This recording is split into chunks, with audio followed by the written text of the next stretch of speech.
Bashkia e Shkodrës ka fituar 2 projekte të rëndësishme të financuara nga Bashkimi Evropian duke rikthyer pas shumë vitesh investimet e huaja në territorin e saj, thuhet në njoftimin e bashkisë. Fondet për këto iniciativa vijnë nga programi IPA dhe përfshin projektet Reuseful dhe Territory, të cilat u miratuan nga anëtarët e Këshillit Bashkiak në mbledhjen e fundit. Janë 2 projekte shumë të rëndësishme dhe shumë inovative për çështjet që Bashkia e Shkodrës ka.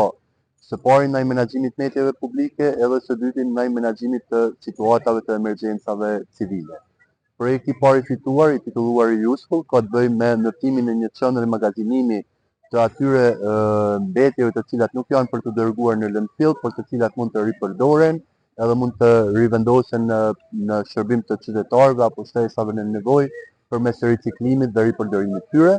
Ndërsa projekti i dytë Territory është një projekt që ka të bëjë me vendosjen e sistemeve të informacionit të duhura dhe blerjen e droneve në mënyrë që të bëhet monitorimi dhe kontrolli i situatave përgjatë periudhave të emergjencës. Shpresojmë se do të menaxhohen në mënyrën më të mirë duke marrë eksperiencën e duhur, duke shkëmbyer njohuri dhe duke zbatuar projekte që tashmë na fusin në atë rrjetën e partneriteteve me Bashkimin Evropian, duke marrë edhe fondet që janë shumë të rëndësishme për menaxhimin e shërbimeve tona publike. Projekti Reuseful ka për qëllim promovimin e reduktimit të mbetjeve dhe praktikave të ripërdorimit përmes ngritjes së qendrave të posaçme, mobiljet, pajisjet elektronike dhe veshjet e përdorura do të mblidhen, riparohen dhe rishpërndahen. Këto qendra do të kontribuojnë në uljen e fluksit të mbetjeve, reduktimin e kostove të menaxhimit dhe mbështetjen e shtresave me të ardhura të ulta, duke krijuar një model të ri social dhe mjedisor për qytetin. Ndërkaq, projekti Territory synon forcimin e kapaciteteve për menaxhimin e fatkesive në rajonin e Adriatikut, jugor Itali, Shqipëri dhe Malizi përmes përdorimit të teknologjisë së dronëve